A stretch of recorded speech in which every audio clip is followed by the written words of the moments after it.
الله من الشيطان الرجيم.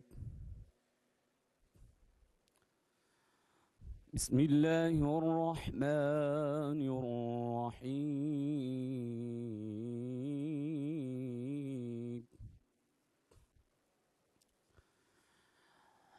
ألا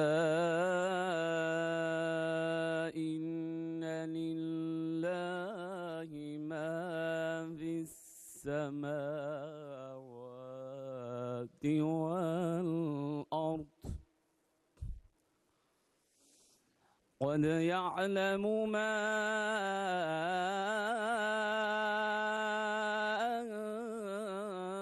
أنتم عليه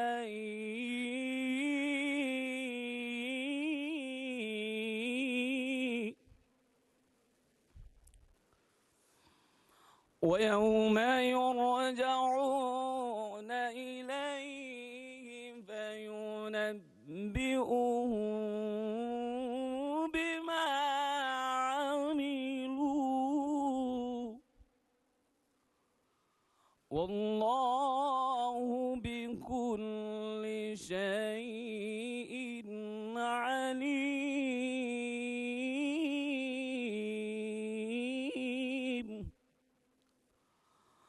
والله بكل شيء عليم. صدق الله العلي العظيم.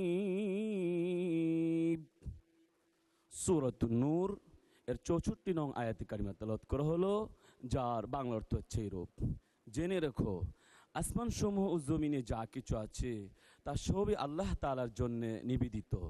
তোমরা যে অবস্থার উপর আছো আল্লাহ তাআলা ভালো করেই তা জানেন।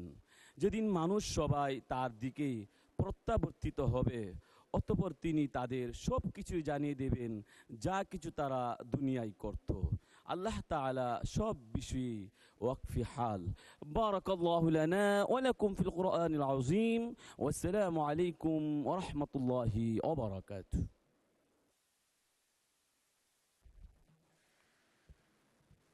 মাননীয় সদস্যবৃন্দ, আসসালামু আলাইকুম। দিনের কর্মসূচিতে প্রবেশ করছি। প্রথমেই প্রশ্ন জিজ্ঞাসা এবং উত্তর মাননীয় প্রধানমন্ত্রী কর্তৃক উত্তরদানের জন্য প্রথম প্রশ্ন উত্থাপন করার জন্য মোসাম্মদ তাহসিনা রুশদি, সিলেট 2-কে প্রশ্ন করার জন্য আহ্বান জানাচ্ছি। বিসমিল্লাহির রহমানির রহিম। মাননীয় স্পিকার, আপনাকে ধন্যবাদ।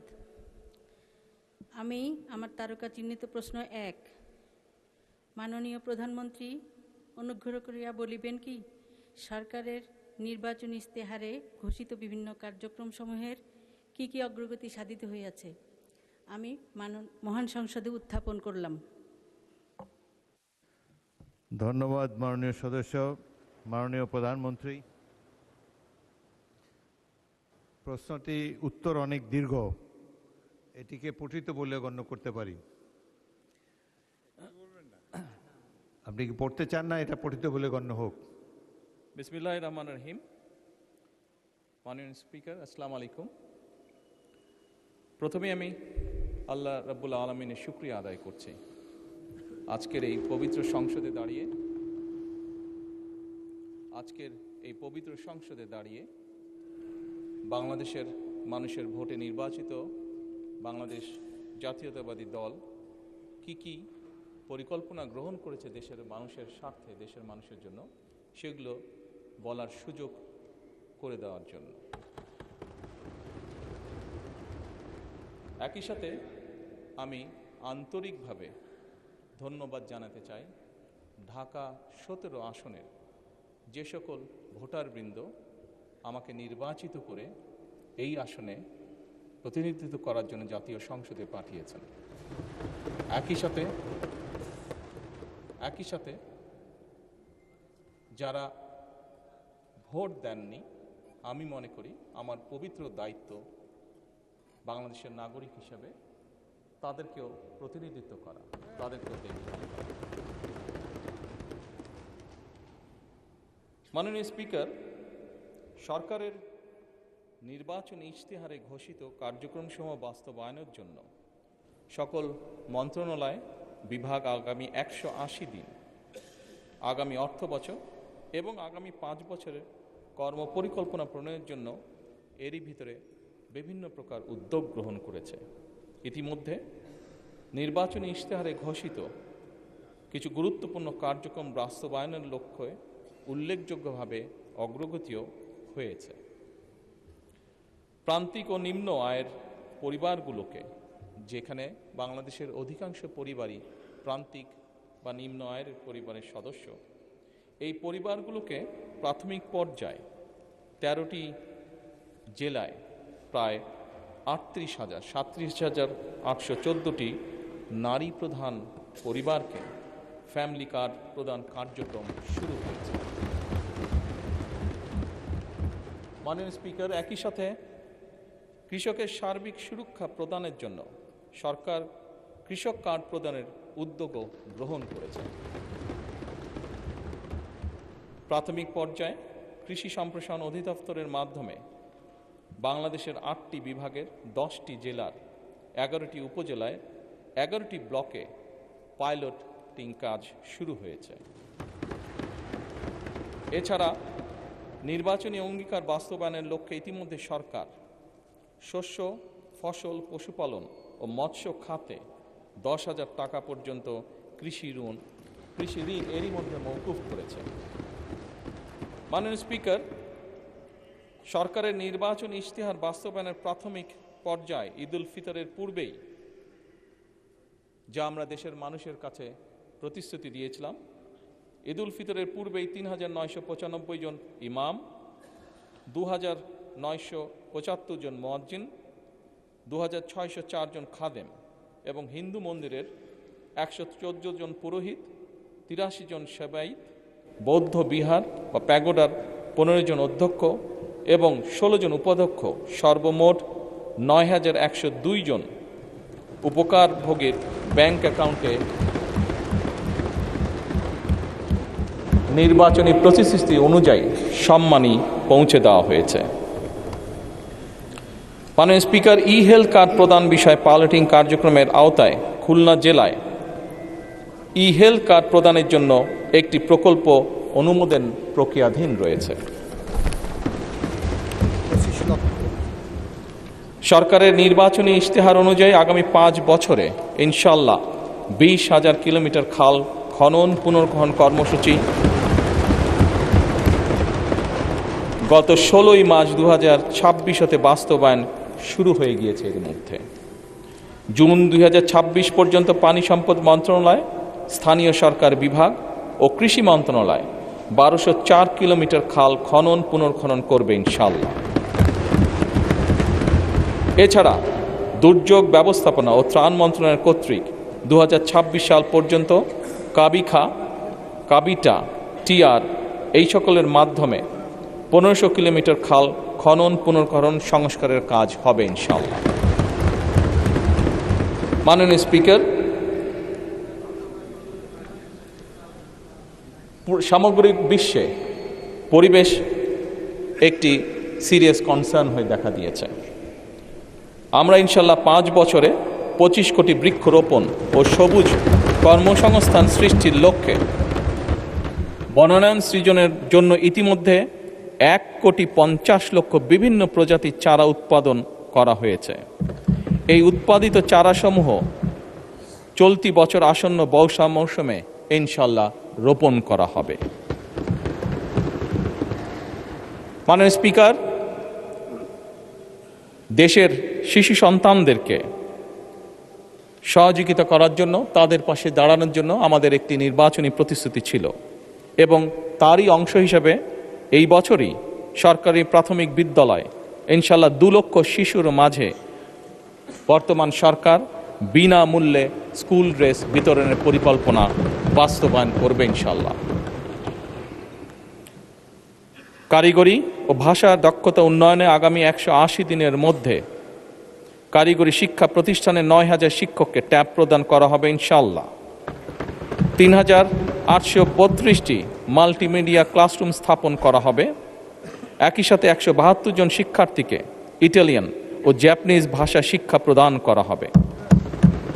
মাননীয় স্পিকার, একই সাথে 418টি কারিগরি ও মাদ্রাসা শিক্ষা প্রতিষ্ঠানে জুন 2026-এর মধ্যে ফ্রি ওয়াইফাই চালুর উদ্যোগও গ্রহণ করা হয়েছে। একই সাথে মাননীয় স্পিকার, বাংলাদেশে ঢাকা শহর সহ বিভিন্ন গুরুত্বপূর্ণ জায়গাগুলোতে পাবলিক প্লেস যেগুলোকে আমরা কনসিডার করি, এরকম অনেকগুলো জায়গাতে এর মধ্যেই ঢাকা কমলাপুর স্টেশন, ঢাকা বিমানবন্দর সহ এরকম গুরুত্বপূর্ণ জায়গাগুলোতে এরই মধ্যে ফ্রি ওয়াইফাই স্থাপন করা হয়েছে। মাননীয় স্পিকার, আপনি নিজেও একজন খেলোয়াড় ছিলেন, বাংলাদেশের অন্যতম ফেমাস খেলোয়াড় ছিলেন, ফুটবল প্লেয়ার ছিলেন।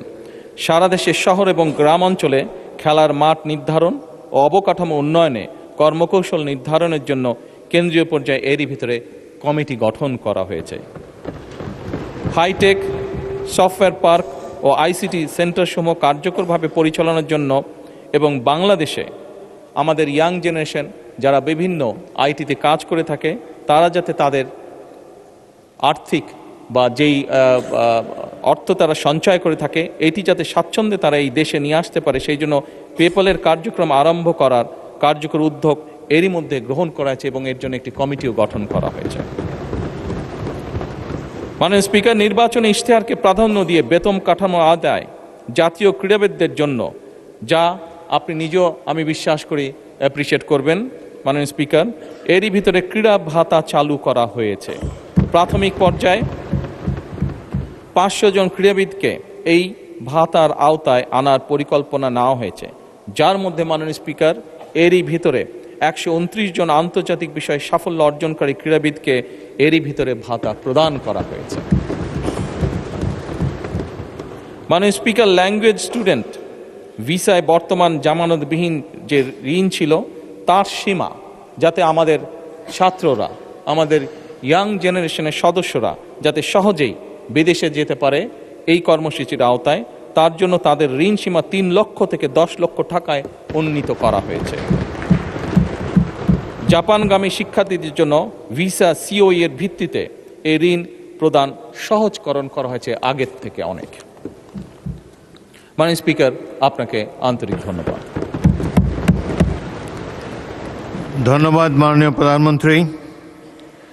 মাননীয় সদস্য তাহসিনা রুশদীর, আপনি একটি সম্পূরক প্রশ্ন করতে পারেন। ধন্যবাদ মাননীয় স্পিকার। মাননীয় প্রধানমন্ত্রী, আপনি প্রথম বলেছেন স্বপ্ন নয় পরিকল্পনা, কথা নয় কাজ। আপনি আপনার নির্বাচনী ইশতেহার বাস্তবায়নের কাজ শুরু করে সেটা প্রমাণ করেছেন, যা দেশের সকল মহলে প্রশংসিত হয়েছে। মাননীয় প্রধানমন্ত্রী, পহেলা বৈশাখ বাংলা নববর্ষে কৃষকদের জন্য যে কৃষিকার্ড বিতরণের পরিকল্পনা হাতে নিয়েছেন, সেটা সারা বাংলাদেশের সকল উপজেলায় কৃষকদের হাতে কবে নাগাদ পৌঁছতে পারে আপনার কাছে সবিনয়ে জানতে চাই। আপনাকে অগ্রিম নববর্ষের শুভেচ্ছা জানাচ্ছি। ধন্যবাদ মাননীয় স্পিকার। মাননীয় প্রধানমন্ত্রী। মাননীয় সংসদ সদস্য, আপনাকে ধন্যবাদ আপনার প্রশ্নের জন্য। আমরা যে কৃষক কার্ডটি ইনশাল্লাহ আগামী 14 তারিখে পয়লা বৈশাখের দিন চালু করতে যাচ্ছি,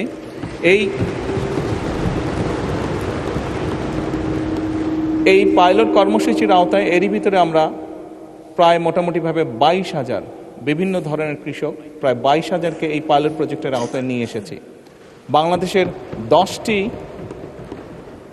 জেলায় এই কর্মসূচি আমরা শুরু করতে যাচ্ছি। আপনি যদি জিজ্ঞেস করেছেন যে কবে নাগাদ সমগ্র বাংলাদেশে এটি সকল কৃষককে আমরা দিতে পারবো, বাংলাদেশে সরকারের কাছে যে হিসাব আছে তাতে প্রায় 2,75,00,000 কাছাকাছি কৃষক আছে, প্লাস মাইনাস। আমরা ইনশাল্লাহ পর্যায়ক্রমিকভাবে আগামী কয়েক বছরের মধ্যে চেষ্টা করব, আমাদের সরকারের পরিকল্পনা রয়েছে সকল কৃষকের কাছে পর্যায়ক্রমিকভাবে পৌঁছানোর জন্য। ধন্যবাদ। সম্পূরক প্রশ্ন করার জন্য জনাব আখতার হোসেন আহ্বান জানাচ্ছি।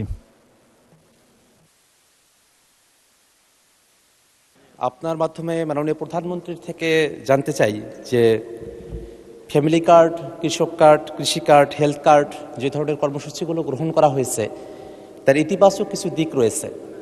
জানার বিষয় হলো যে ঠিক কতজন ব্যক্তিকে বা পরিবারকে এই কার্ডগুলোর আওতায় নিয়ে আসা হবে, তাতে কতটুকু বাজেট বরাদ্দ করা হবে এবং সেই বাজেট বরাদ্দ সমন্বয় করতে গিয়ে মূল্যস্ফীতি মুদ্রাস্ফীতির মতো পরিবেশ পরিস্থিতি তৈরি হওয়ার মতো পরিস্থিতি তৈরি হয়, সেটার ব্যাপারে সরকারের পরিকল্পনা কি? আপনার মাধ্যমে মাননীয় প্রধানমন্ত্রীর কাছে সে ব্যাপারে জানতে চাই। মাননীয় প্রধানমন্ত্রী। ধন্যবাদ মাননীয় সংসদ সদস্য। আপনি যে প্রশ্নটি করেছেন যে কতজন মানুষের কাছে আমরা পৌঁছে দেব, তাই তো, এবং মূল্যস্ফীতি হবে কিনা, বাজেট কত, স্বাভাবিকভাবে বাজেট কত এটি আমরা আপনাদেরকে এখনই বলছি না। অর্থাৎ আমরা পর্যায়ক্রমিকভাবে জিনিসগুলোকে সামনে এগিয়ে নিয়ে যাব।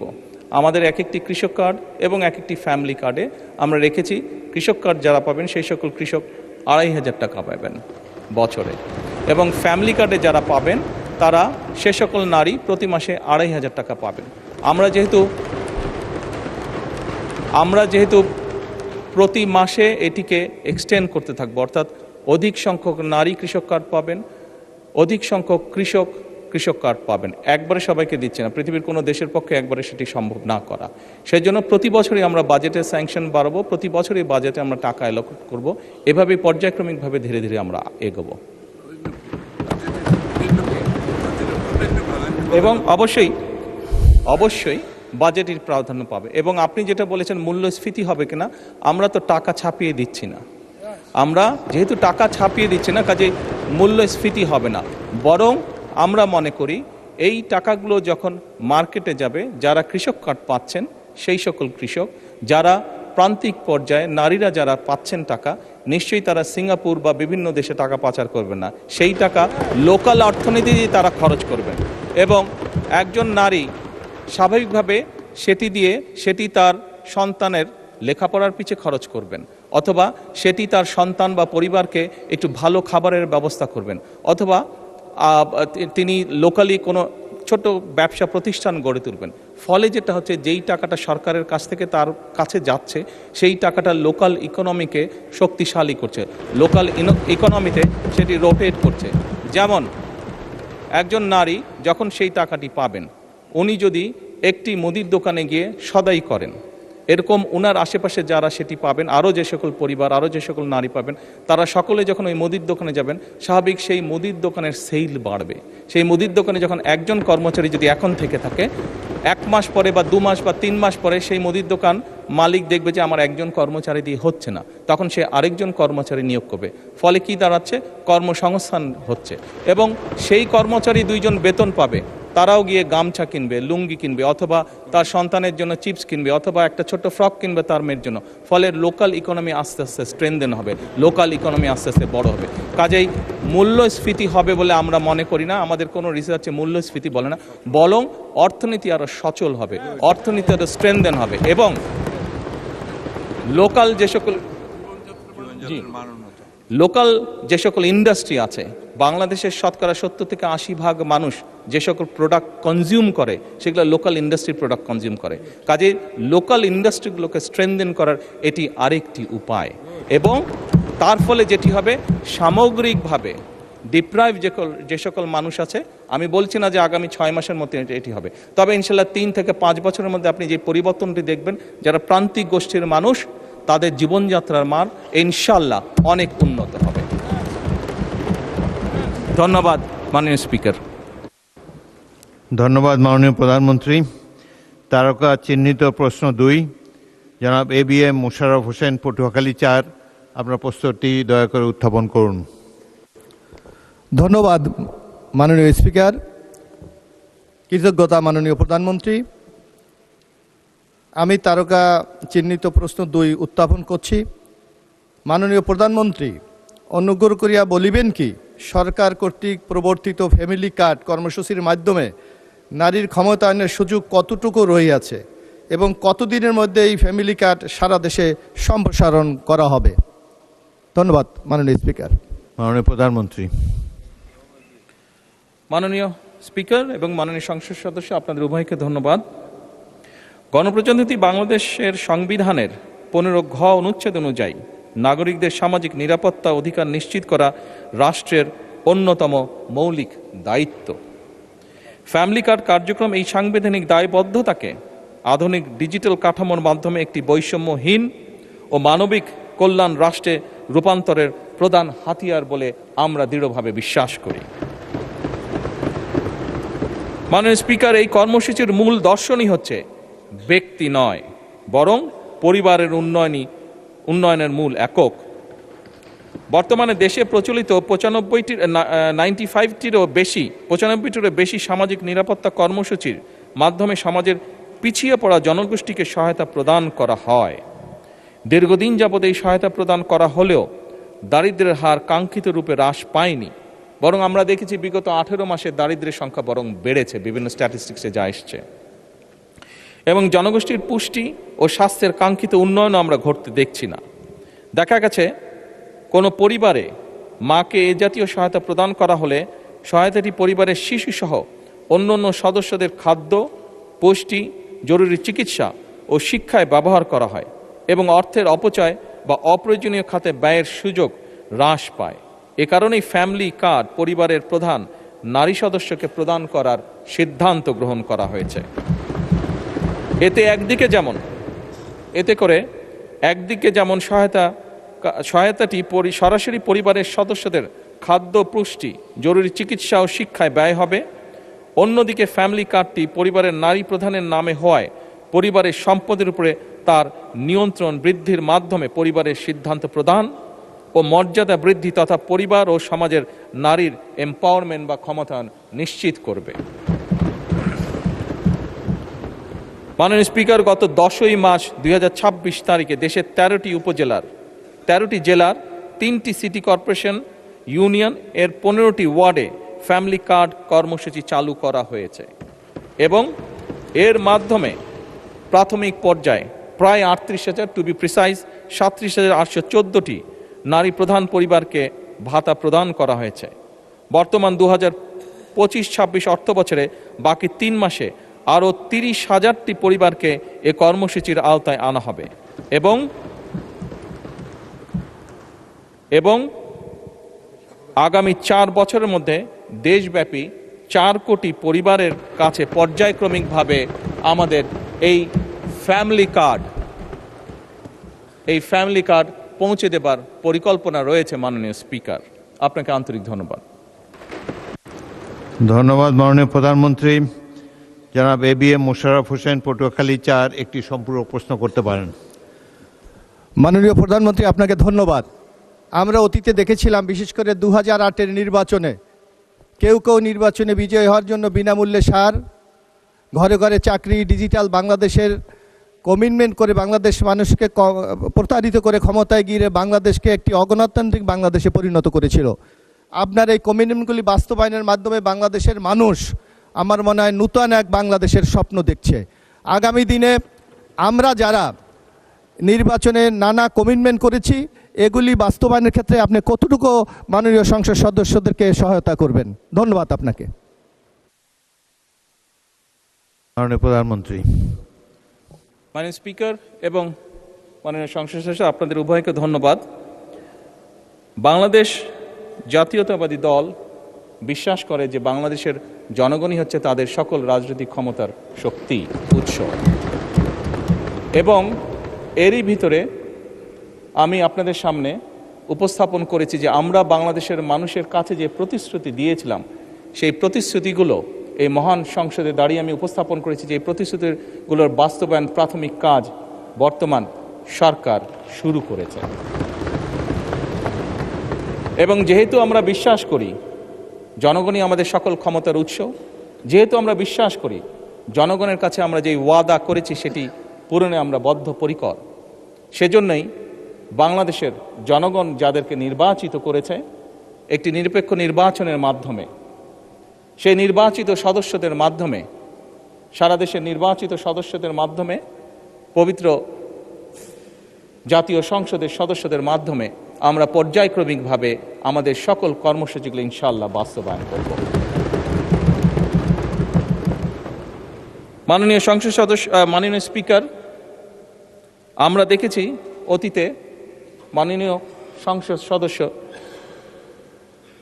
আপনার প্রশ্নের রেশ ধরেই বলতে চাই, আমরা অতীতে দেখেছি বিভিন্ন রাজনৈতিক দল বিভিন্ন রকম কমিটমেন্ট করেছিল নির্বাচনের আগে। আপনি দু একটির কথা উল্লেখ করেছেন, কেউ কেউ বিভিন্ন রকম টিকিটও বিলি করেছিল। তবে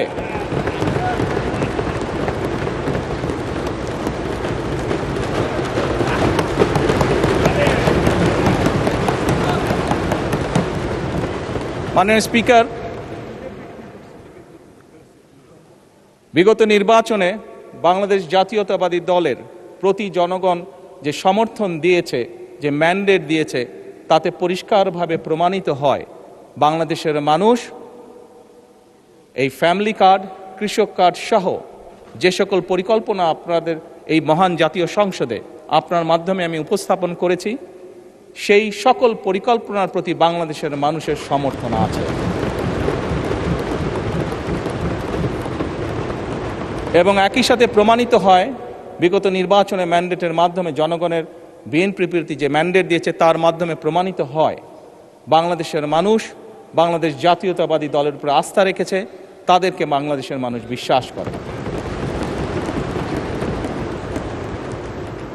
মাননীয় স্পিকার, আপনার মাধ্যমে পরিষ্কারভাবে আমি বাংলাদেশ জাতীয়তাবাদী দল পক্ষ থেকে বলতে চাই যে ইনশাআল্লাহ বাংলাদেশের মানুষের কাছে আমরা যে প্রতিশ্রুতি দিয়েছি, আমরা আমাদের সর্বোচ্চ চেষ্টা দিয়ে সেই প্রতিশ্রুতি পালনের চেষ্টা অব্যাহত রাখব। ধন্যবাদ মাননীয় স্পিকার। ধন্যবাদ মাননীয় প্রধানমন্ত্রী। যারা মাসুম মুস্তফা, নেত্রকোনা 5, একটি প্রশ্ন করতে পারেন এবং ফ্যামিলি কার্ডের উপরে প্রশ্ন করবেন। ধন্যবাদ মাননীয় স্পিকার।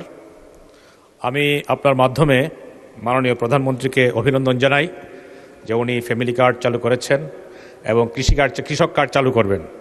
আমার প্রশ্ন হচ্ছে, শ্রমিক সমাজের জন্য শ্রমিক কার্ড চালু করার কোনো পরিকল্পনা সরকারের আছে কিনা? ধন্যবাদ আপনাকে মাননীয় স্পিকার। মাননীয় প্রধানমন্ত্রী।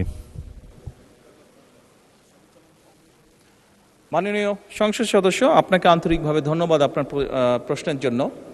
এই মুহূর্তে আমাদের এইরকম কোনো শ্রমিকদের জন্য কার্ড দেবার পরিকল্পনা নেই, তবে শ্রমিক কল্যাণ ফেডারেশনের যে সকল অর্থ আছে শ্রমিকদের জন্য, শ্রমিকদের কল্যাণের জন্য, অবশ্যই সেই অর্থগুলি সত্যিকারভাবে শ্রমিকদের জন্য ব্যয় করা হচ্ছে কিনা আমরা সেটিকে অবশ্যই খোঁজ খবর করব এবং আমরা নিশ্চিত করার চেষ্টা করব যে সত্যিকারভাবে অন্য কোনো কিছুর পিছনে যাতে সেই অর্থ ব্যয় না হয়, বরং সেই অর্থ যাতে সঠিকভাবে সত্যিকারভাবে শ্রমিকদের কল্যাণের জন্যই ব্যয় করা হয়।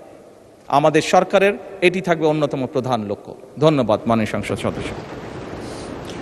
ধন্যবাদ মাননীয় প্রধানমন্ত্রী। তারকা চিহ্নিত প্রশ্ন 3, যারা মোহাম্মদ আবুল কালাম, কুমিল্লা 9, প্রশ্নটি উত্থাপন করুন।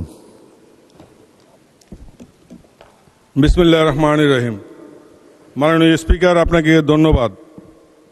আমি মাননীয় স্পিকার আপনার মাধ্যমে আমার নির্বাচনী এলাকা কুমিল্লা 9 লাকসা মনোহরগঞ্জের সর্বস্তরের জনগণকে আমি আমার পক্ষ থেকে আন্তরিক ধন্যবাদ জানাচ্ছি। মাননীয় স্পিকার, আমি আপনার মাধ্যমে মাননীয় প্রধানমন্ত্রীর উত্তর দানের জন্য আমার তারকা চিহ্নিত প্রশ্ন 3 মহান জাতীয় সংসদে উপস্থাপন করছি। মাননীয় প্রধানমন্ত্রী, অনুগ্রহ করিয়া বলিবেন কি, বিগত ফ্যাসিস্ট সরকারের আমলে বাংলাদেশ হতে কি পরিমাণ অর্থ বিদেশে পাচার করা হয়েছিল এবং উক্ত টাকা ফিরিয়ে আনার জন্য সরকার কি কি পদক্ষেপ গ্রহণ করবে? ধন্যবাদ মাননীয় স্পিকার। মাননীয় প্রধানমন্ত্রী। মাননীয় স্পিকার, মাননীয় সংসদ সদস্য, আপনাদের উভয়কে ধন্যবাদ আমাকে এই প্রশ্নের উত্তর বলার সুযোগ করে দেওয়ার জন্য। মাননীয় স্পিকার, সরকার পরিচালনার দায়িত্ব গ্রহণ করার পর থেকে আমরা দেখছি যে আমরা অত্যন্ত ভঙ্গুর একটি অর্থনীতি পেয়েছি। তারপরেও দুর্নীতিকে এই সময়ের মধ্যে যতটুকু সম্ভব দুর্নীতির টুটি চেপে ধরে এবং বিভিন্ন জায়গায় বিভিন্ন লিকেজ বন্ধ করার উদ্যোগ গ্রহণের মাধ্যমে আমরা চেষ্টা করছি কিভাবে জনগণের যে ট্যাক্সের টাকা সেটিকে সর্বোচ্চ অগ্রাধিকার দিয়ে সবচেয়ে ভালোভাবে সেটিকে জনগণের স্বার্থে এবং দেশের স্বার্থে ব্যবহার করা যায়। মাননীয় স্পিকার, অন্তর্বর্তীকালীন সরকার কর্তৃক যে শ্বেতপত্র প্রণয়ন করা হয়েছিল বা প্রণয়ন কমিটি যে করা হয়েছিল, সেটির তথ্য মতে 2009 থেকে 2023 সালের মধ্যে বাংলাদেশ থেকে অবৈধ অর্থ প্রবাহের পরিমাণ ছিল আনুমানিক 234 বিলিয়ন মার্কিন ডলার, যা বছর হিসাবে যদি আমরা ভাগ করি তাহলে বছরে গড়ে 16 বিলিয়ন মার্কিন ডলার, বাংলাদেশি টাকায় 1.8 লক্ষ কোটি টাকা। মাননীয় স্পিকার, পাচারকৃত প্রত্যেক বছর পাচারকৃত এই অর্থ একাধিক দেশে স্থানান্তরিত হয় অভিযোগ থাকায় তা উদ্ধারে সংশ্লিষ্ট দেশগুলোর সাথে মাননীয় স্পিকার এরই ভিতরে তথ্য বিনিময়, সম্পদ শনাক্তকরণ এবং পারস্পরিক আইন সহায়তা জোরদার করা হচ্ছে। মাননীয় স্পিকার, এই লক্ষ্যে পারস্পরিক আইন সহায়তা চুক্তি বা মাল্টিপল লিগ্যাল অ্যাসিস্ট্যান্ট ট্রিটি সম্পাদন এবং মাল্টিপল লিগ্যাল অ্যাসিস্ট্যান্ট রিকোয়েস্ট এর বিনিময় মিউচুয়াল লিগ্যাল অ্যাসিস্ট্যান্ট সম্পাদন এবং মিউচুয়াল লিগ্যাল অ্যাসিস্ট্যান্ট রিকোয়েস্টের বিনিময় প্রক্রিয়ার জন্য পররাষ্ট্র মন্ত্রণালয় সংশ্লিষ্ট সকল মন্ত্রণালয় এবং সংস্থার সাথে সরকার নিবিড়ভাবে কাজ করছে। অর্থ পাচারের গন্তব্য যে দেশগুলো প্রাথমিকভাবে সরকার চিহ্নিত করতে সক্ষম হয়েছে সেই দেশগুলো হলো USA, UK, Canada, Switzerland, Australia, Thailand, UAE, Singapore, Malaysia এবং হংকং, চায়না। এদের মধ্যে 3টি দেশের মালয়েশিয়া, হংকং এবং সংযুক্ত আরব আমিরাতের সাথে চুক্তি স্বাক্ষরের বিষয়ে সম্মতি প্রদান করা হয়েছে। অপর 7টি দেশের সাথেও চুক্তি স্বাক্ষরের বিষয়টি মাননীয় স্পিকার প্রক্রিয়াধীন আছে। আমরা চেষ্টা করছি, আমাদের এন্ড থেকে আমরা চেষ্টা করছি এটাকে যত দ্রুত সম্পন্ন করা সম্ভব হয়। মাননীয় স্পিকার, ইতিমধ্যে বাংলাদেশ ব্যাংকের গভর্নরের সভাপতিত্বে একটি আন্তঃসংস্থা টাস্কফোর্স গঠন করা হয়েছে। এই টাস্কফোর্স কর্তৃক চিহ্নিত এবং অগ্রাধিকার প্রাপ্ত 11টি মামলায় পাচার হওয়ার অর্থ পুনরুদ্ধারের জন্য আইনি প্রক্রিয়া চলমান রয়েছে। আন্তঃসংস্থা টাস্কফোর্স কর্তৃক চিহ্নিত অগ্রাধিকারপ্রাপ্ত কেসসমূহ অনুসন্ধান এবং তদন্তের জন্য দুর্নীতি দমন কমিশনের নেতৃত্বে এবং বাংলাদেশ পুলিশের CID, জাতীয় রাজস্ব বোর্ডের সেন্ট্রাল এজেন্সিয়াল সেল, শুল্ক গোয়েন্দা তদন্ত অধিদপ্তরের সমন্বয়ে 11টি যৌথ অনুসন্ধান ও তদন্ত দল গঠন করা হয়েছে। GIT গঠনের পর অগ্রাধিকার প্রাপ্ত মামলাগুলো অগ্রগতি নিম্নরূপ। মাননীয় স্পিকার, যেই নিম্নরূপ এটি পঠিত বলিয়া গণ্য করিতেছি। ধন্যবাদ মাননীয় প্রধানমন্ত্রী। ধন্যবাদ। জনাব মোহাম্মদ আবুল কালাম, কুমিল্লা 9, আপনি একটি সম্পূরক প্রশ্ন করতে পারেন। মাননীয় স্পিকার, আপনাকে ধন্যবাদ। আমার প্রশ্নের তথ্যবহুল উত্তর দানের জন্য আমি মাননীয় প্রধানমন্ত্রীকে আন্তরিক ধন্যবাদ জানাচ্ছি। মাননীয় স্পিকার, ফ্যাসিস্ট আওয়ামী লীগ সরকারের দীর্ঘ 16 বছরে বড় বড় মেগা প্রকল্পের নামে মেগা দুর্নীতি মাধ্যমে দেশ থেকে প্রায় 28 লক্ষ কোটি টাকা পাচার করে দেশকে তলাবিহীন ঝুড়িতে পরিণত করেছে। মাননীয় প্রধানমন্ত্রীর উত্তরের এক জায়গায় বলেছেন, পাচারকৃত অর্থ পুনরুদ্ধারের লক্ষ্যে ইতিমধ্যে 141টি মামলা রুজু হয়েছে, যার মধ্যে 25টি মামলার চার্জশিট দাখিল করা হয়েছে এবং 6টি মামলার রায় হয়েছে। মাননীয় স্পিকার, এমত অবস্থায় মাননীয় প্রধানমন্ত্রীর নিকট আমার সম্পূরক প্রশ্ন, পাচারকৃত অর্থ পুনরুদ্ধারকৃত মামলাগুলোর মধ্যে যেগুলি এখনও চার্জশিট হয়নি, উক্ত মামলাগুলোর দ্রুত চার্জশিট প্রদান সহ দ্রুত বিচার ট্রাইব্যুনালের মাধ্যমে বিচার কার্যক্রম সরকার গতিশীল করবে কি না? ধন্যবাদ মাননীয় স্পিকার। মাননীয় প্রধানমন্ত্রী। মাননীয় সংসদ সদস্য, আপনাকে ধন্যবাদ আপনার সম্পূরক প্রশ্নের জন্য। আপনি যেটি করেছেন, এক কথায় যদি বলতে হয়, এটি জনগণের অর্থ, এবং যেহেতু আমরা জনগণ দ্বারা নির্বাচিত সরকার, জনগণের প্রতি এবং দেশের প্রতি আমাদের একটি দায়বদ্ধতা আছে। খুব স্বাভাবিকভাবেই জনগণের অর্থ ফিরিয়ে নিয়ে এসে জনগণের জন্য এবং দেশের জন্য সেটি ব্যয় করা এই সরকারের অন্যতম প্রধান দায়িত্ব। কাজেই এ ব্যাপারে যেভাবেই হোক, যেই পদক্ষেপ গ্রহণ করলে জনগণের অর্থ ফেরত আসবে, আপনি নিশ্চিত থাকতে পারেন এই সরকার সেই পদক্ষেপই গ্রহণ করবে ইনশাআল্লাহ। ধন্যবাদ মাননীয় প্রধানমন্ত্রী। একটি সম্পূরক প্রশ্ন করতে পারেন জনাব মুজিবুর রহমান রাজশাহী।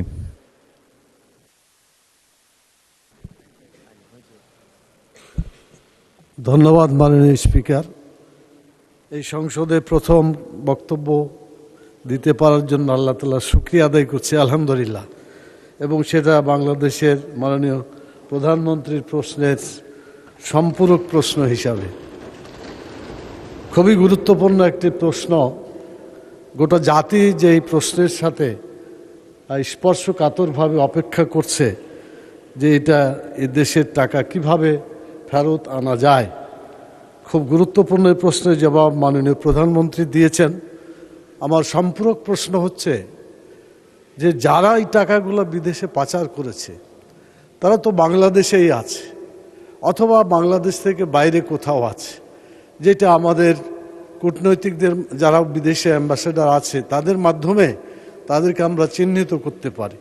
আমার প্রশ্ন মাননীয় প্রধানমন্ত্রীর কাছে, ওনার কার্যালয়ে যারা যারা টাকা পাচার করেছে তার কোনো তালিকা ইতিমধ্যে তিনি প্রস্তুত করতে পেরেছেন কি না? যদি না পেরে থাকেন, কতদিনের মধ্যে এই পাচারকৃত ব্যক্তি প্রতিষ্ঠানগুলোকে তালিকাভুক্ত করা যাবে এবং যারা বাংলাদেশে অবস্থানরত আছে তাদেরকে ধরে অ্যারেস্ট করে দ্রুত দেশ এবং জাতির আকাঙ্ক্ষা পূরণের জন্য এই জনগণের টাকাকে উদ্ধার করা যাবে? এই উদ্যোগ তিনি কতদিন নাগাদ নিতে পারেন আমি মাননীয় প্রধানমন্ত্রীর কাছে জানতে চাই। শুক্রিয়া, থ্যাংক ইউ। মাননীয় প্রধানমন্ত্রী। মাননীয় স্পিকার এবং মাননীয় সংসদ সদস্য, আপনাকে ধন্যবাদ এই প্রশ্নটি করার জন্য। প্রথমত, এই অন্যায়ের সাথে যারা জড়িত তাদের লিস্ট করার দায়িত্ব প্রধানমন্ত্রীর কার্যালয়ের নয়। এটি লিস্ট করার দায়িত্ব সরকারের সংশ্লিষ্ট বিভাগ আছে, তারা এটি লিস্ট করছে। দ্বিতীয় বিষয়টি হচ্ছে মাননীয় সংসদ সদস্য, মাননীয় স্পিকার, এটি বর্তমান সরকার একটি নির্বাচিত সরকার। আমরা অতীতে দেখেছি সরকারের বিভিন্ন ব্যক্তিবর্গ তাদের বিভিন্ন রকম ইচ্ছা আগ্রহের কারণে দেশের আইন কানুন নীতি নৈতিকতার তোয়াক্কা না করে যাকে যেরকম হয়েছে উঠিয়ে নিয়ে গেছে, যার কাছ থেকে যেরকম মনে হয়েছে জোর করে কিছু লিখিয়ে নিয়ে গেছে। বর্তমান সরকার আইনের প্রতি শ্রদ্ধাশীল। বর্তমান সরকার দেশের প্রচলিত আইন মেনে কাজ করতে চায় এবং আইনের ভিত্তিতেই বিচার করতে চায়, যাতে করে কোনো মানুষ ন্যায্য আইন থেকে বঞ্চিত হতে না পারে। এবং সে কারণেই মাননীয় স্পিকার, আইনগতভাবেই আমরা সকল প্রক্রিয়া গ্রহণ করব। আইনগতভাবেই আইন তার নিজস্ব গতিতে এগিয়ে যাবে এবং দেশের প্রচলিত আইন অনুযায়ী নির্ধারিত হবে যা তাদের শাস্তি, যারা এই দেশের অর্থ, এই দেশের জনগণের অর্থ তছরুফ করেছে বা এই দেশের জনগণের অর্থ যারা পাচার করেছে। ধন্যবাদ মাননীয় স্পিকার। ধন্যবাদ মাননীয় প্রধানমন্ত্রী। প্রধানমন্ত্রীর প্রশ্ন উত্তরের জন্য নির্ধারিত 30 মিনিট সময় শেষ হয়েছে। এখন আমি মন্ত্রীদের উত্তর দানের জন্য তারকা চিহ্নিত প্রশ্ন আহ্বান করব। প্রথম প্রশ্ন 130 নম্বর তারকা চিহ্নিত প্রশ্ন, জনাব মোহাম্মদ আখতারুজ্জামান মিয়া, আপনার প্রশ্নটি উত্থাপন করুন।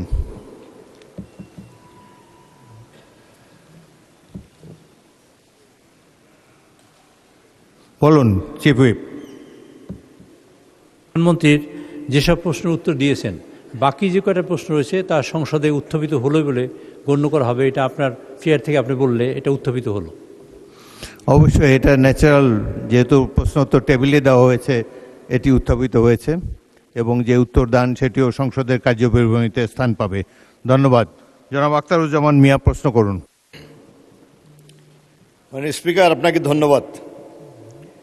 আমার তারকা চিহ্নিত প্রশ্ন 130 পানি সম্পদ মন্ত্রীর মহোদয় অনুগ্রহ করে বলিবেন কি দিনাজপুর জেলা খাল খনন কর্মসূচির আওতায় কোনো প্রকল্প গ্রহণ করা হইবে কিনা, উপজেলা ওয়ারি তাহা কি? মানে স্পিকার, আপনাকে ধন্যবাদ।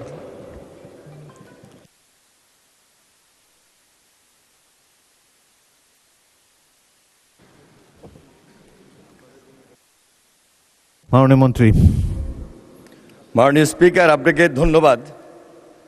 মাননীয় স্পিকার, আমি একটু কারেকশন দিতে চাই। প্রথমত আমরা লক্ষ্য করছি যে যেই মাননীয় সংসদ সদস্য প্রশ্নটি উত্থাপন করেন সংসদের রেওয়াজ অনুযায়ী বলতে হবে যে তারকা চিহ্নিত প্রশ্নটি আমি উত্থাপন করলাম। পুরা প্রশ্ন যদি আমি পড়ি তাহলে কিন্তু অনেক সময় লেগে যায়। সুতরাং আমি আপনার দৃষ্টি আকর্ষণ করছি এই ব্যাপারে রেওয়াজ অনুযায়ী একটা কারেকশন দিবেন মাননীয় স্পিকার। মন্ত্রী, পুরা প্রশ্ন পড়ার কোনো সুযোগ নাই মাননীয় স্পিকার। তারকা চিহ্নিত প্রশ্নটি উত্থাপন করলাম, এটা হলো রেওয়াজ সংসদের। মাননীয় মন্ত্রী, আপনি যেটা বলেছেন সেটাও ঠিক। অনেক সংসদে আমি দেখেছি প্রশ্নকারী সদস্য দাঁড়িয়ে শুধু বলেন তারকা চিহ্নিত প্রশ্ন 130, দ্যাটস এনাফ। জি, তবে তিনি চাইলে 2 লাইনের প্রশ্ন তার নির্বাচনী এলাকার জনগণও শুনছে, সেই জন্য তাকে সুযোগ দেওয়া যায়। সময় কিন্তু অনেক সাশ্রয়। আপনি উত্তর দেন। স্পিকার, আরেকটি কারেকশন, এখানে আমার নাম শহীদ উদ্দিন চৌধুরী অ্যানি, উদ্দিনে রস্বীকার দীর্ঘিকার হবে মাননীয় স্পিকার। দীর্ঘিকার হবে মাননীয় speaker. What is in a name? গোলাপকে যেই নামেই ডাকা হয় সুগন্ধ তো থাকবেই। এ ব্যাপারে আমি আপনার দৃষ্টি আকর্ষণ করছি মাননীয় স্পিকার। আপনি উত্তর দেন মাননীয় মন্ত্রী। মাননীয় স্পিকার, আমি মাননীয় সংসদ সদস্যকে আন্তরিকভাবে ধন্যবাদ জানাই। তারকা চিহ্নিত প্রশ্নের উত্তরে শহীদ প্রেসিডেন্ট জিয়াউর রহমানের খাল খনন কর্মসূচির আলোকে বর্তমান সরকার নির্বাচনী ইশতেহার অনুযায়ী দেশব্যাপী নদী, নালা, খাল, জলাধার খনন ও পুনঃখনন করার কার্যক্রম গ্রহণ করেছে।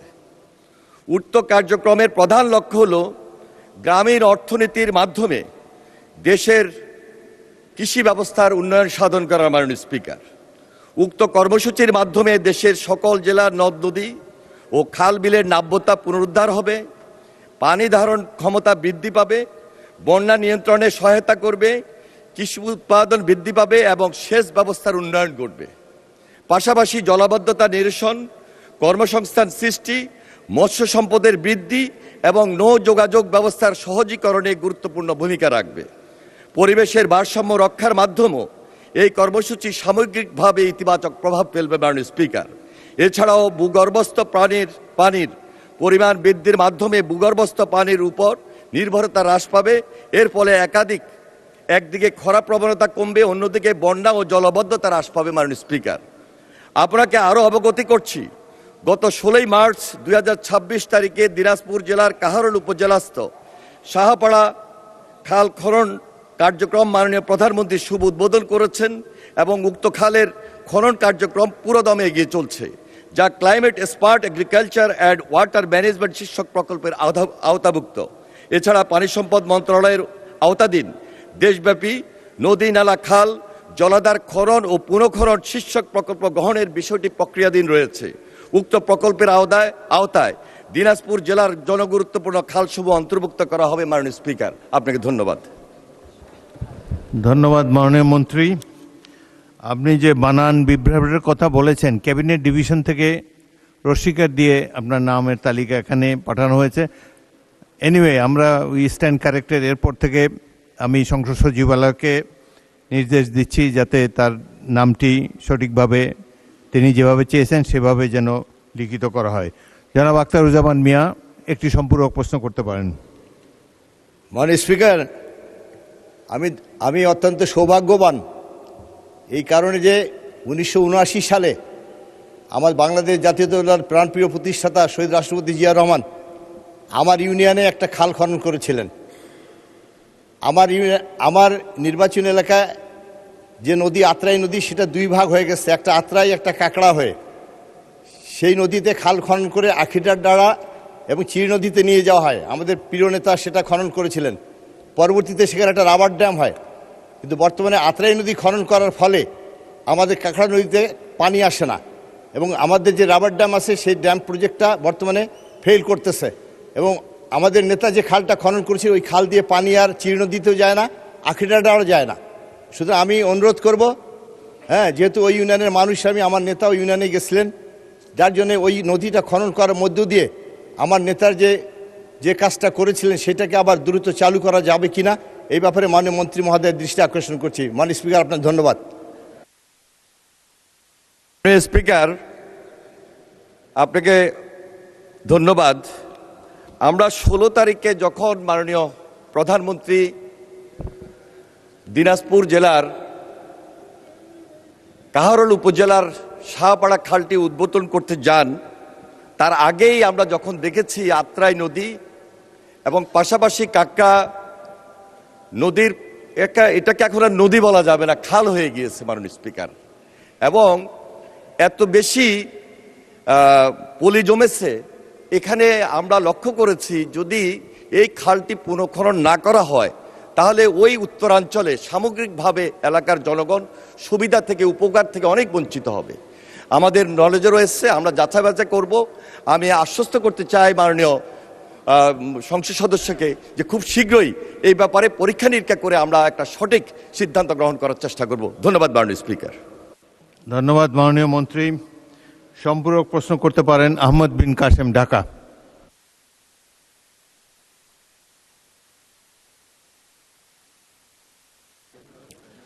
শহীদ প্রেসিডেন্ট জিয়াউর রহমানের ঐতিহ্যবাহী খাল খনন প্রজেক্ট আবার শুরু করেছেন আমাদের মাননীয় প্রধানমন্ত্রীর জন্য তাকে ধন্যবাদ।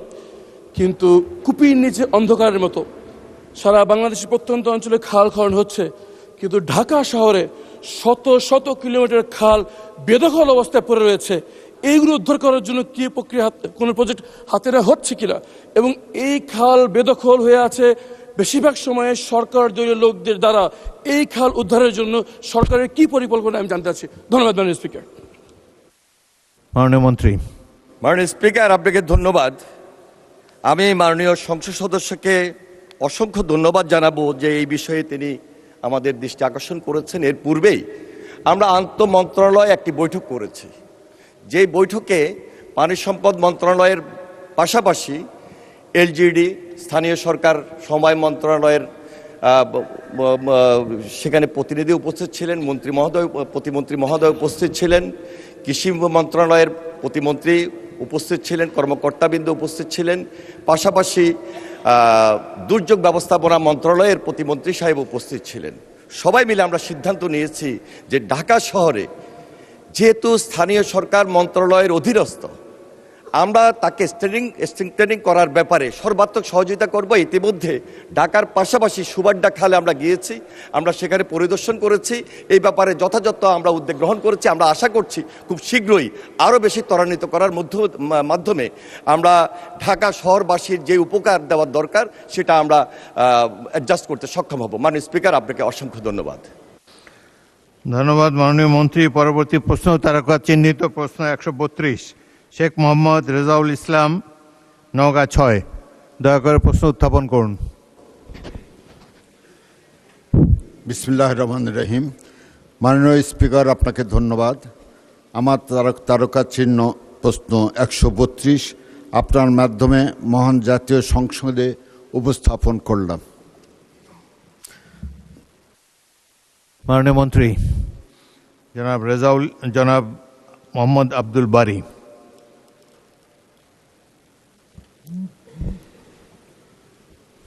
বিসমিল্লাহির রহমানির রহিম। মাননীয় স্পিকার, সমস্ত প্রশংসা মহান রাব্বুল আলামিনের। আমি মহান জাতীয় সংসদে একজন নবীন সদস্য। আমি গভীর শ্রদ্ধা ও ধন্যবাদ জানাই মাননীয় সংসদ নেতা ও মাননীয় প্রধানমন্ত্রীকে, যিনি আমাকে নমিনেশন দিয়েছেন এবং আমার নির্বাচনী এলাকা 35 জয়পুরহাট 2 কালাই খেতলা লাক্কিলপুরের সর্বস্তরের নেতৃবৃন্দ, কর্মীবৃন্দ এবং ভোটারদের, যারা আমাকে বিপুল ভোটের ব্যবধান নির্বাচিত করে এই সংসদে পাঠিয়েছেন। মাননীয় স্পিকার, আমি গভীর শ্রদ্ধার সাথে স্মরণ করছি আধুনিক বাংলাদেশের উপকার স্বাধীনতার ঘোষক শহীদ প্রেসিডেন্ট জিয়াউর রহমানকে।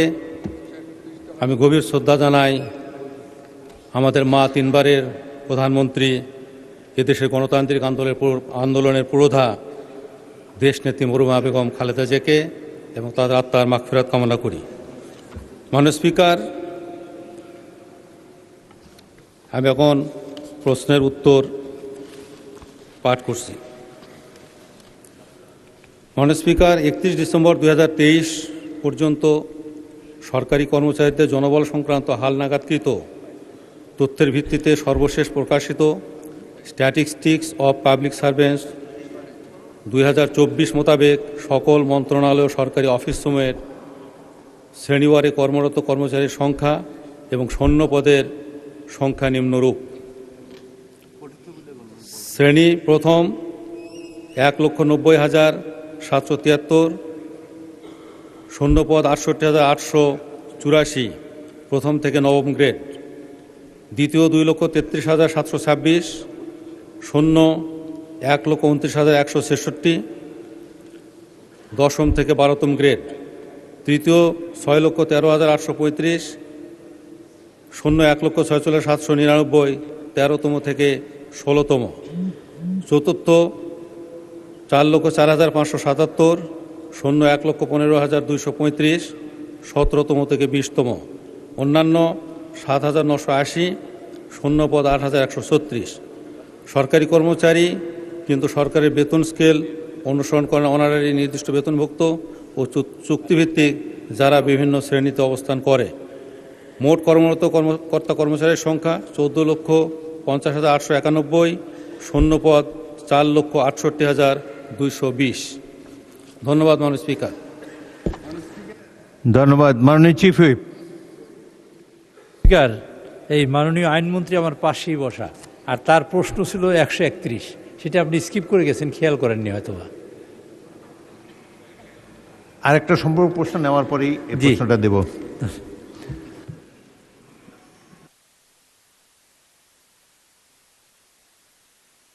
জনাব মোহাম্মদ রেজাউল ইসলাম, আপনি একটি সম্পূরক প্রশ্ন করতে পারেন। ধন্যবাদ মাননীয় স্পিকার। মাননীয় মন্ত্রী মহোদয়কে আমার প্রশ্নের উত্তর দানের জন্য ধন্যবাদ।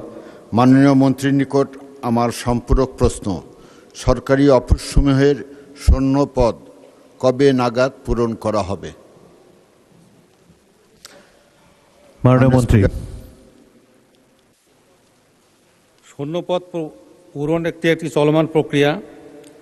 তারপরে মাননীয় স্পিকার, আমাদের সরকার 180 দিনের একটি কর্মসূচি গ্রহণ করেছেন এবং এই কর্মসূচিতে সকল মন্ত্রণালয় বিভাগ তারা কত সংখ্যক কর্মকর্তা কর্মচারীর মধ্যে নিয়োগ করতে পারবেন সে ধরনের পরিকল্পনা গ্রহণ করেছেন এবং এটি চলমান রয়েছে।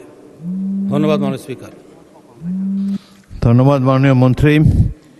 আমি দুঃখিত, একটি প্রশ্ন ভুলক্রমে স্কিপ করে গিয়েছি। তারকা চিহ্নিত প্রশ্ন 131, জনাব SM জাহাঙ্গীর হোসেন, ঢাকা 18, উত্থাপন করুন। আসসালামু আলাইকুম। মাননীয় স্পিকার, আপনাকে ধন্যবাদ।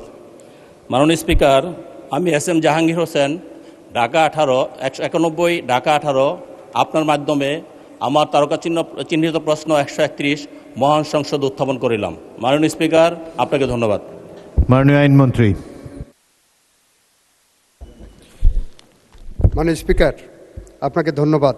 তারকা চিহ্নিত প্রশ্ন 171 উত্তর হলো, ইতিমধ্যেই ঢাকা 18 থেকে 147টি মামলা প্রত্যাহার করা হয়েছে ওনার নির্বাচনী এলাকা থেকে। সারা বাংলাদেশে রাজনৈতিক মিথ্যা গায়েবী হয়রানিমূলক মামলার যেটা প্রত্যাহার করা হচ্ছে তার সংখ্যা 23,865 এবং এই মামলা আরও প্রত্যাহারের তালিকায় আমরা যাচাই বাছাই কমিটি করেছি। সেই কমিটির প্রতিবেদন অনুসারে পরবর্তীতে প্রত্যাহার করা হবে। আমরা এখানে একটি তালিকা দিয়েছি 64টি জেলার, কোন জেলার কতগুলো মামলা প্রত্যাহার হয়েছে সেটা পঠিতব্য বলে গণ্য করার জন্য আপনার কাছে অনুরোধ করছি। ধন্যবাদ মাননীয় মন্ত্রী। জনাব SM জাহাঙ্গীর হোসেন, একটি সম্পূরক প্রশ্ন করতে পারেন। মাননীয় স্পিকার, আপনাকে ধন্যবাদ। মাননীয় স্পিকার, এই গত 16 বছরে আমরা অনেক মামলা হামলার শিকার হয়েছি। আমাদের সারা বাংলাদেশে অনেক নেতাকর্মী বিভিন্ন ধরনের মামলা হামলার শিকার হয়েছে। আমি নিজেও, আমার নামে 329টি মামলা, 2টা মামলা সাজা হয়েছে। মাননীয় স্পিকার, মামলা প্রত্যাহার হলেও পুলিশ অনলাইন ডাটাবেসে তা হালনাগাদের বাধ্যবাধকতা না থাকায় অনেক ক্ষেত্রে প্রত্যাহারকৃত মামলা চলমান হিসাবে থেকে যায়। এর ফলে নাগরিকরা পুলিশি ক্লিয়ারেন্স, পাসপোর্ট, পেশাগত কার্যক্রমে নানা রকম বাধার সম্মুখীন হচ্ছেন। মাননীয় মন্ত্রী মহোদয়ের নিকট আমার প্রশ্ন, মামলা প্রত্যাহারের পর পুলিশ ডাটাবেজে তাৎক্ষণিকভাবে হালনাগাদের নিশ্চিত করতে কোনো বাধ্যতামূলক ডিজিটাল ব্যবস্থা চালুর পরিকল্পনা আছে কিনা সেটা একটু দয়া করে মাননীয় মন্ত্রী বলবেন। আমি নিজেও এর শিকার, আমারও পুলিশ ক্লিয়ারেন্স হয়নি মাননীয় স্পিকার। ধন্যবাদ আপনাকে। মাননীয় মন্ত্রী। উনি যেটা বলেছেন এটা ওনার ফান্ডামেন্টাল রাইটস। একজন মানুষ যখন আদালত কর্তৃক খালাসপ্রাপ্ত হন, ইনোসেন্ট প্রুভড হন, এটা তার মৌলিক অধিকারের মধ্যে পড়ে যে তাকে in accordance with law treatment দিতে হবে, যে তার বিরুদ্ধে কোনো অভিযোগ নাই, তাকে পুলিশি তালিকায় এভাবে রাখার সুযোগ নাই। এ বিষয়ে আইন মন্ত্রণালয়ের কোনো প্রকল্প নাই। এটা স্বরাষ্ট্র মন্ত্রণালয়ের সাবজেক্ট ম্যাটার। স্বরাষ্ট্রমন্ত্রী মহোদয়ের দৃষ্টি আকর্ষণ করছি, উনি যাতে এই বিষয়ে একটু দৃষ্টিপাত করেন। ধন্যবাদ মাননীয় স্পিকার। ধন্যবাদ মাননীয় মন্ত্রী। জনাব হাসনাত আবদুল্লাহ, কুমিল্লা 4, একটি প্রশ্ন করতে পারেন। ধন্যবাদ মাননীয় স্পিকার। মাননীয় স্পিকার, আমার সম্পূরক প্রশ্নটি হচ্ছে 132-এর বিপরীতে, অর্থাৎ মাননীয় সদস্য, আমরা এখন 131-এ আছি, এটার উপরে কোনো প্রশ্ন করলে করতে পারেন। একটা প্রশ্ন মিস হয়েছিল বলে আমরা আবার পিছনে গিয়েছি মাননীয় স্পিকার, তো সেজন্য আমার প্রশ্নটা ছিল যেটাতে আমরা চলে গিয়েছিলাম 132, সেটা আমার সম্পূরক। আপনি অপেক্ষা করেন, এটা শেষ করি, তারপরে পরবর্তীতে আপনাকে দেবো আবার সম্পর্কের জন্য। মাননীয় সদস্য মোহাম্মদ কামরুল হাসান, ময়মনসিংহ 6, আপনি এই 131-এর উপর একটি সম্পূরক প্রশ্ন করতে পারেন। ধন্যবাদ মাননীয় স্পিকার। আমি মাননীয় আইনমন্ত্রীর কাছে আমার প্রশ্ন হচ্ছে, বিগত সময়ে ফ্যাসিস্ট আমলে অনেকগুলো মামলা হয়েছে, বিশেষ করে আমাদের শিক্ষকদের উপর। যে এমপিওভুক্ত শিক্ষক, সারা বাংলাদেশে অনেক শিক্ষক আছেন যারা মামলা নিয়ে দীর্ঘদিন কোর্টে দৌড়িয়েছে এবং পরবর্তীতে তাদের বেতন ভাতা সব বন্ধ অবস্থায় ছিল। এখন এইগুলো আইনি জটিলতার কারণে মামলা শেষ হয়েছে, কিন্তু এখনও পর্যন্ত তাদের আর্থিক সুবিধাদি পাওয়ার ক্ষেত্রে গড়িমসি করছে সংশ্লিষ্ট অধিদপ্তর। আমি মাননীয় মন্ত্রীর কাছে মাননীয় স্পিকারের মাধ্যমে প্রশ্ন হচ্ছে যে এই জটিলতা নিরসনে আইন মন্ত্রণালয় কি ভূমিকা নেবে? ধন্যবাদ মাননীয় স্পিকার। মাননীয় মন্ত্রী। মাননীয় স্পিকার, আপনার মাধ্যমে সংশ্লিষ্ট সদস্যকে ধন্যবাদ জানাচ্ছি। এমপিওভুক্ত শিক্ষকরা অনেকে মামলার শিকার হয়েছেন। বিগত সময়ে কবরে 20 বছর আগে গেছেন, তারাও মামলার শিকার হয়েছেন। বিগত বছরে 2 হাত পঙ্গু, তার বিরুদ্ধে বোমা ছোড়ার মামলা হয়েছে। আমাদের সব্যসাচী রাজনীতিবিদ মির্জা ফখরুল ইসলাম আলমগীরের বিরুদ্ধে অভিযোগ উঠেছে, উনি ঢাকা শহরের রাজপথে ময়লার ট্রাকে বোমা মেরেছেন। এই মামলার ধরন আমরা সব জানি মাননীয় সদস্য। আমরা যেগুলো মামলা প্রত্যাহার হয়েছে, প্রত্যাহার হওয়ার পরে সেই প্রত্যাহারের সার্টিফিকেট বা সনদ বা সার্টিফাইড কপি তুলে সংশ্লিষ্ট মন্ত্রণালয় বা অধিদপ্তরে দরখাস্ত করার জন্য অনুরোধ করব, এবং সংশ্লিষ্ট অধিদপ্তর যাতে যে সমস্ত মামলা প্রত্যাহার হয়েছে তাদের সংশ্লিষ্ট জটিলতা অতি দ্রুত নিষ্পন্ন করেন, সে কারণে তাদের কাছে অনুরোধ জানাবো। এর বাইরে আইন মন্ত্রণালয়ের কিছু করার থাকে না। ধন্যবাদ আপনাকে। ধন্যবাদ মাননীয় মন্ত্রী। আমি তারকা চিহ্নিত প্রশ্ন 132, যেটা শেখ মোহাম্মদ রেজাউল ইসলাম উত্থাপন করেছিলেন, এই সম্পর্কে একটি সম্পূরক প্রশ্ন করার জন্য হাসনাত আবদুল্লাহকে ফ্লোর দিচ্ছি। সরকারি কর্মকর্তাদের সংখ্যা কত, এটার উপরে আপনি একটি প্রশ্ন করতে পারেন। ধন্যবাদ মাননীয় স্পিকার। সম্মানিত মন্ত্রী প্রদত্ত তথ্য অনুসারে বাংলাদেশে সরকারি চাকরিজীবী কর্মকর্তা এবং কর্মচারীর সংখ্যা হচ্ছে 14,50,891টি। এই 14,50,891টি পরিবারের সর্বশেষ বেতন বৃদ্ধি হয়েছে 2015 সালে, আর বর্তমান হচ্ছে 2026 সাল। গত 11 বছরে কোনো বেতন বৃদ্ধি হয়নি, অথচ এই 11 বছরে মুদ্রাস্ফীতি 55 থেকে 65% পর্যন্ত বৃদ্ধি হয়েছে।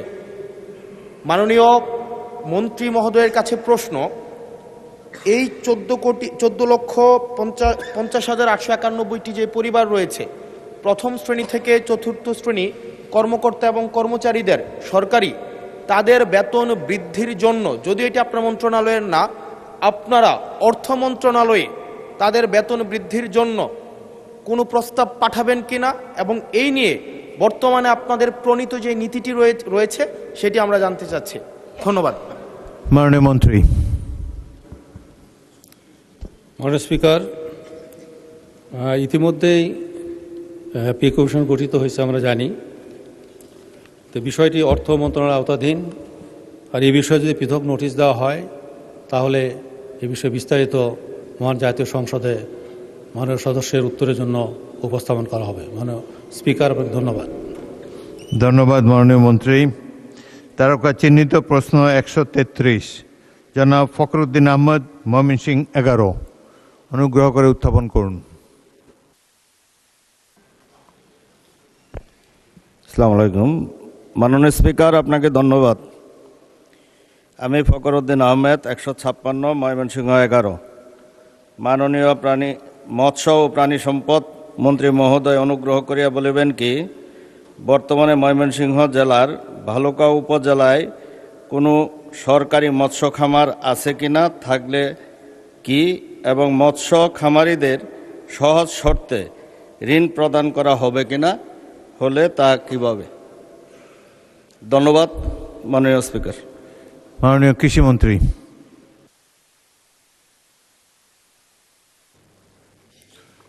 ধন্যবাদ মাননীয় স্পিকার। মাননীয় স্পিকার, প্রথমে আমি ধন্যবাদ দিচ্ছি মাননীয় প্রধানমন্ত্রীকে এই সংসদে আমাকে কথা বলার সুযোগ করে দেওয়ার জন্য। মাননীয় স্পিকার, আমি ধন্যবাদ জানাচ্ছি মাননীয় সংসদ সদস্যকে ওনার প্রশ্নের জন্য। বর্তমান ভালুকা উপজেলায় সরকারি পর্যায়ে কোনো মৎস্য খামার ও হ্যাচারি নেই মাননীয় স্পিকার। বেসরকারি খামার প্রায় 7,500টি খামার রয়েছে এই উপজেলাতে। সেখানে পাঙ্গাস, তেলাপিয়া, শিং বা পাবদা সহ কার্প জাতীয় মাছের চাষ করা হয়, এবং 5টি মৎস্য হ্যাচারি রয়েছে মাননীয় স্পিকার। এসব হ্যাচারিতে বছরে 2 কোটি তেলাপিয়া মাছের পোনা, 980 কেজি কার্প জাতীয় মাছের রেণু উৎপাদিত হয়, যা ভালুকা সহ পার্শ্ববর্তী এলাকায় সরবরাহ করা হয় মাননীয় স্পিকার। মৎস্য খাতে ঋণ সরকার সারা দেশে সম্পূর্ণ সুদমুক্ত ক্ষুদ্র ঋণ বিতরণ করেছে। ভালুকা উপজেলায় এ পর্যন্ত 70 জন সুবিধাভোগীর মধ্যে 7 লক্ষ টাকা ঋণ বিতরণ করা হয়েছে মাননীয় স্পিকার। ভবিষ্যতে মৎস্য খামারিদের মধ্যে সহজ শর্তে ঋণ দানের কার্যক্রম জোরদার করার পরিকল্পনা এই সরকারের রয়েছে। ধন্যবাদ মাননীয় স্পিকার। ধন্যবাদ মাননীয় মন্ত্রী। জনাব ফখরুদ্দিন আহমদ, ময়মনসিংহ 11, একটি সম্পূরক প্রশ্ন করতে পারেন।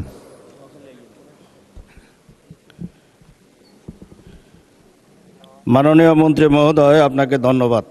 মাননীয় স্পিকার, আপনাকে ধন্যবাদ। আপনার মাধ্যমে আমি মাননীয় মৎস্য ও প্রাণী সম্পদ মন্ত্রী মহোদয়ের দৃষ্টি আকর্ষণ করছি। আমার নির্বাচনী এলাকা ময়মনসিংহ 11 ভালুকা শিল্প সমৃদ্ধ এলাকা হওয়ার পাশাপাশি বর্তমানে প্রাণী সম্পদ ও দুগ্ধ উৎপাদনে এক অপার সম্ভাবনার অঞ্চল হয়ে উঠেছে।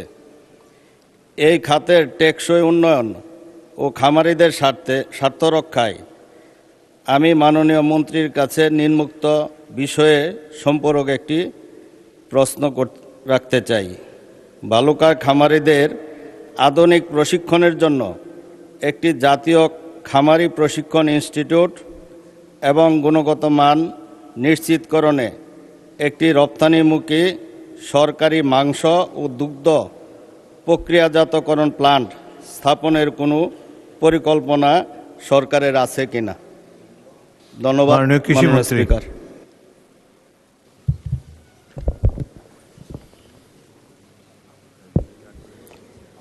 মাননীয় স্পিকার, আপনাকে ধন্যবাদ জানাচ্ছি মাননীয় সংসদ সদস্যকে। আমাকে যে প্রশ্নটি করা হয়েছিল, মূল প্রশ্নটি যেটা ছিল মাননীয় স্পিকার, এই প্রশ্ন ছিল মৎস্য খামার নিয়ে। এখানে দুগ্ধজাত বা প্রাণী সম্পদ সংক্রান্ত কোনো প্রশ্ন ছিল না। তারপরেও আমি যেটা বলতে পারি যে এই সরকার প্রাণী এবং মৎস্য এই দুই সেক্টরেই অনেক ইনভেস্টমেন্ট করার পরিকল্পনা আছে। বিভিন্ন জায়গায় যেখানে দুধ উৎপাদন হয় সেখানে যেন ফার্মার্স লেভেল সঠিক দাম পায়,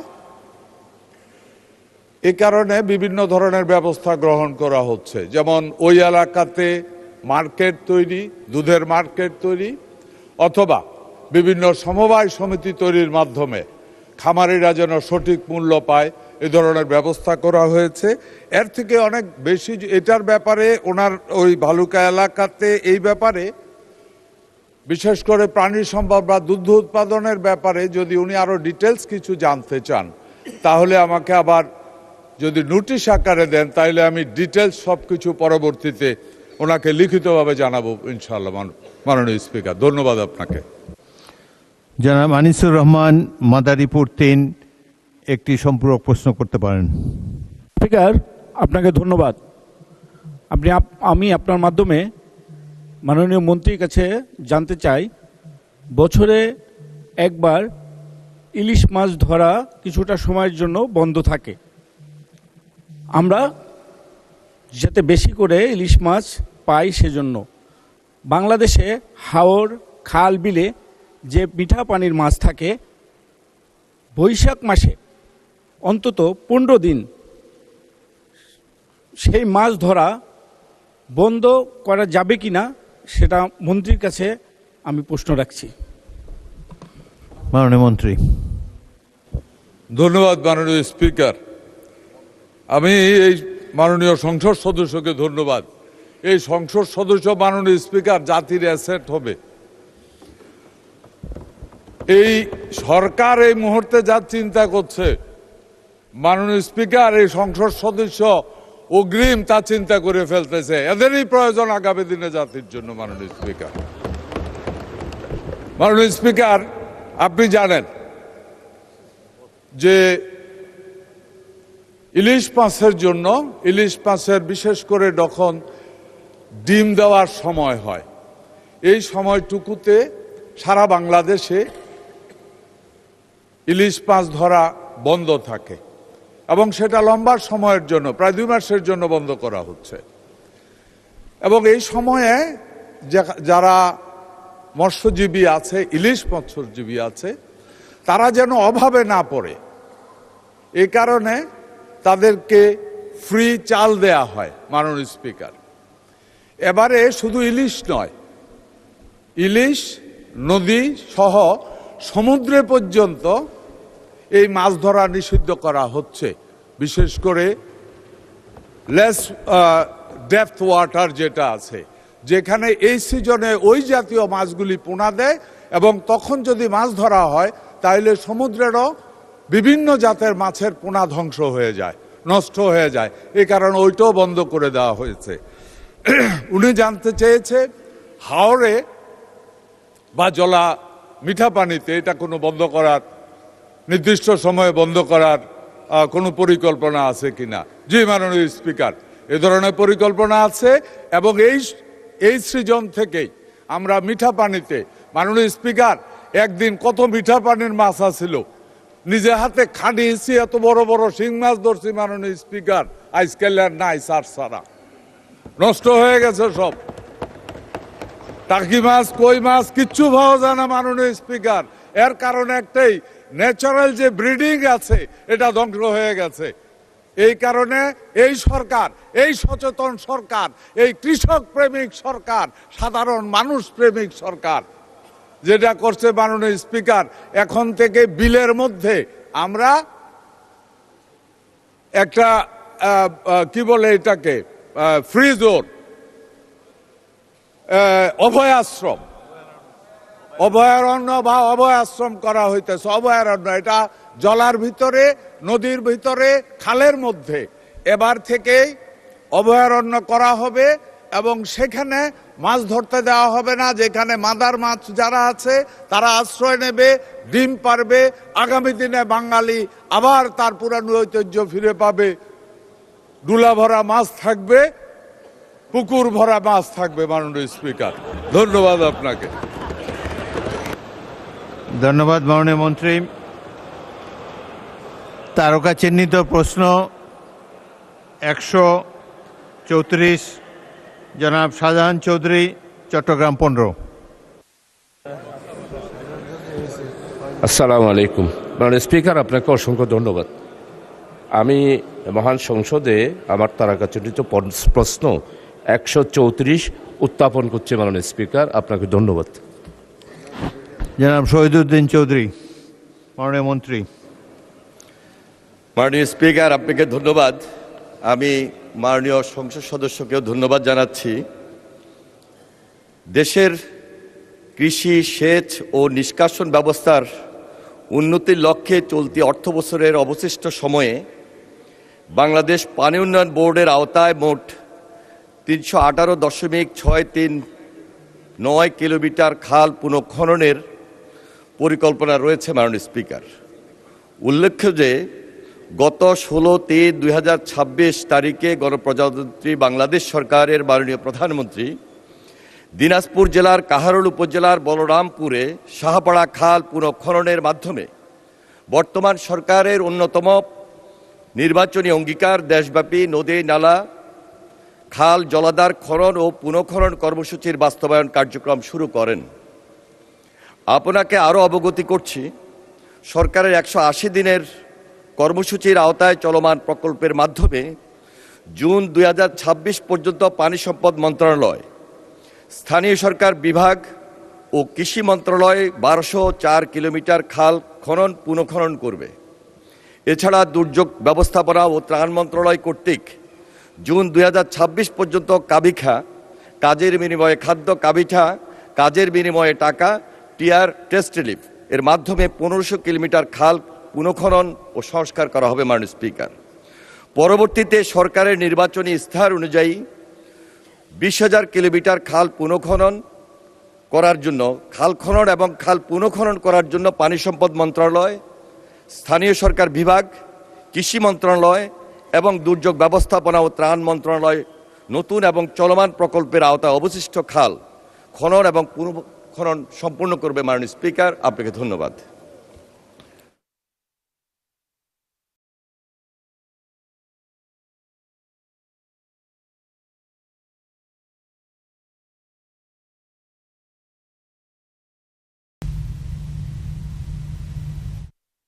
Allah